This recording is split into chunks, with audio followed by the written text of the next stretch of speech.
गणेश चतुर्थी की कथाएं में सुनने से दूर होंगे सारे संकट, मिलेगा अपार सुख। श्री गणेशाय नमः। संकष्टी गणेश चतुर्थी व्रत करने से घर परिवार में आ रही विपदा दूर होती है, कई दिनों से रुके मांगलिक कार्य संपन्न होते हैं तथा भगवान श्री गणेश असीम सुखों की प्राप्ति कराते हैं। माह की किसी भी चतुर्थी के दिन भगवान श्री गणेश की पूजा के दौरान संकष्टी गणेश चतुर्थी व्रत की कथा पढ़ना अथवा सुनना जरूरी होता है। इससे संबंधित 4 कथाएं प्रचलित हैं। पहली कथा, एक समय की बात है, राजा हरिश्चंद्र के राज्य में एक कुम्हार था।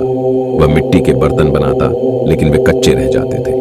एक पुजारी की सलाह पर उसने इस समस्या को दूर करने के लिए एक छोटे बालक को मिट्टी के बर्तनों के साथ आमवा में डाल दिया। उस दिन संकष्टी चतुर्थी का दिन था। उस बच्चे की मां अपने बेटे के लिए परेशान थी। उसने गणेश जी से बेटे की कुशलता की प्रार्थना की। दूसरे दिन जब कुम्हार ने सुबह उठकर देखा तो आंवा में उसके बर्तन तो पक गए थे, लेकिन बच्चे का बाल बांका भी नहीं हुआ था। वह डर गया और राजा के दरबार में जाकर सारी घटना बताई। इसके बाद राजा ने उस बच्चे और उसकी मां को बुलवाया तो मां ने सभी तरह के विघ्न को दूर करने वाली संकष्टी चतुर्थी का वर्णन किया। इस घटना के बाद से महिलाएं संतान और परिवार के सौभाग्य के लिए संकट चौथ का व्रत करने लगी। दूसरी कथा, पौराणिक एवं प्रचलित श्री गणेश कथा के अनुसार एक बार देवता कई विपदाओं में घिरे थे। तब वह मदद मांगने भगवान शिव के पास आए। उस समय शिव के साथ कार्तिकेय तथा गणेश जी भी बैठे थे। देवताओं की बात सुनकर शिव जी ने कार्तिकेय व गणेश जी से पूछा कि तुम में से कौन देवताओं के कष्टों का निवारण कर सकता है। तब कार्तिकेय व गणेश जी दोनों ने ही स्वयं को इस कार्य के लिए सक्षम बताया। इस पर भगवान शिव ने दोनों की परीक्षा लेते हुए कहा कि तुम दोनों में से जो सबसे पहले पृथ्वी की परिक्रमा करके आएगा वही देवताओं की मदद करने जाएगा। भगवान शिव के मुख से यह वचन सुनते ही कार्तिकेय अपने वाहन मोर पर बैठकर पृथ्वी की परिक्रमा के लिए निकल गए। परंतु गणेश जी सोच में पड़ गए कि वह चूहे के ऊपर चढ़कर सारी पृथ्वी की परिक्रमा करेंगे तो इस कार्य में उन्हें बहुत समय लग जाएगा। तभी उन्हें एक उपाय सूझा। गणेश अपने स्थान से उठे और अपने माता पिता की 7 बार परिक्रमा करके वापस बैठ गए। परिक्रमा करके लौटने पर कार्तिकेय स्वयं को विजेता बताने लगे। तब शिव जी ने श्री गणेश से पृथ्वी की परिक्रमा न करने का कारण पूछा। तब गणेश ने कहा, माता पिता के चरणों में ही समस्त लोक है।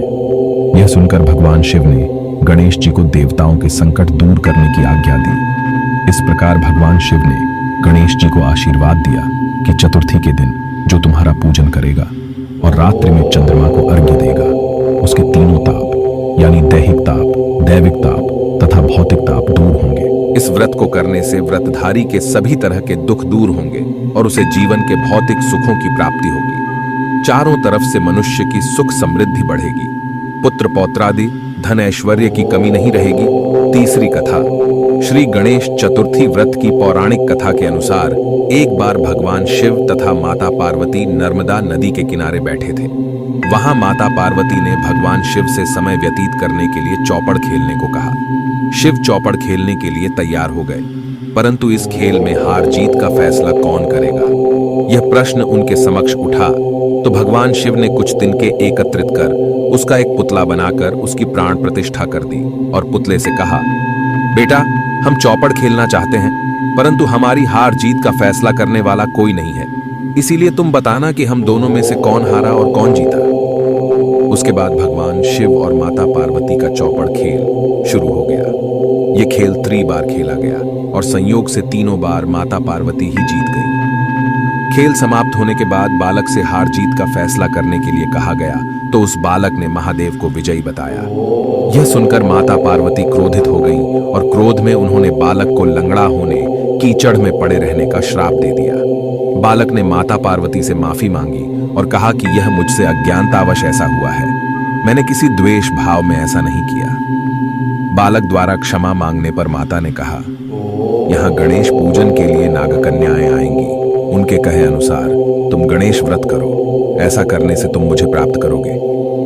यह कहकर माता पार्वती शिव के साथ कैलाश पर्वत पर चली गई। 1 वर्ष के बाद उस स्थान पर नागकन्याएं आईं। तब नागकन्याओं से श्री गणेश के व्रत की विधि मालूम करने पर उस बालक ने 21 दिन लगातार गणेश जी का व्रत किया।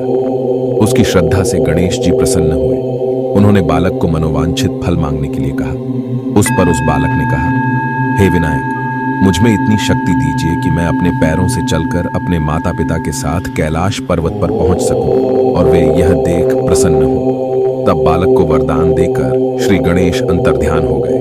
इसके बाद वह बालक कैलाश पर्वत पर पहुंच गया और कैलाश पर्वत पर पहुंचने की अपनी कथा उसने भगवान शिव को सुनाई। चौपड़ वाले दिन से माता पार्वती शिव जी से विमुख हो गई थी। देवी के रुष्ट होने पर भगवान शिव ने भी बालक के बताए अनुसार 21 दिनों तक श्री गणेश का व्रत किया। इस व्रत के प्रभाव से माता पार्वती के मन से भगवान शिव के लिए जो नाराजगी थी वह समाप्त हो गई। तब यह व्रत विधि भगवान शंकर ने माता पार्वती को बताई। यह सुनकर माता पार्वती के मन में भी अपने पुत्र कार्तिकेय से मिलने की इच्छा जागृत हुई। तब माता पार्वती ने भी 21 दिन तक श्री गणेश का व्रत किया तथा दूर्वा, फूल और लड्डुओं से गणेश जी का पूजन अर्चन किया।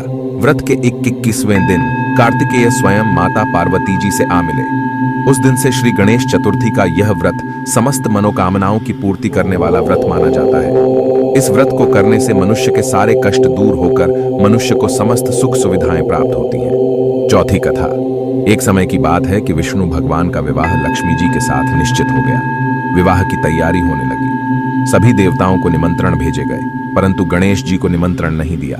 कारण जो भी रहा हो, अब भगवान विष्णु की बारात जाने का समय आ गया। सभी देवता अपनी पत्नियों के साथ विवाह समारोह में आए। उन सब ने देखा कि गणेश जी कहीं दिखाई नहीं दे रहे हैं। तब वे आपस में चर्चा करने लगे कि क्या गणेश जी को नहीं न्योता है या स्वयं गणेश जी ही नहीं आए हैं। सभी को इस बात पर आश्चर्य होने लगा।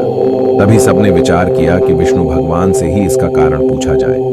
विष्णु भगवान से पूछने पर उन्होंने कहा कि हमने गणेश जी के पिता भोलेनाथ महादेव को न्योता भेजा है।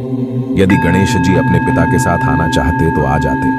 अलग से न्योता देने की कोई आवश्यकता भी नहीं थी। दूसरी बात यह है कि उनको 1.25 मन मूंग, 1.25 मन चावल, 1.25 मन घी और 1.25 मन लड्डू का भोजन दिन भर में चाहिए। यदि गणेश जी नहीं आएंगे तो कोई बात नहीं। दूसरे के घर जाकर इतना सारा खाना पीना अच्छा भी नहीं लगता।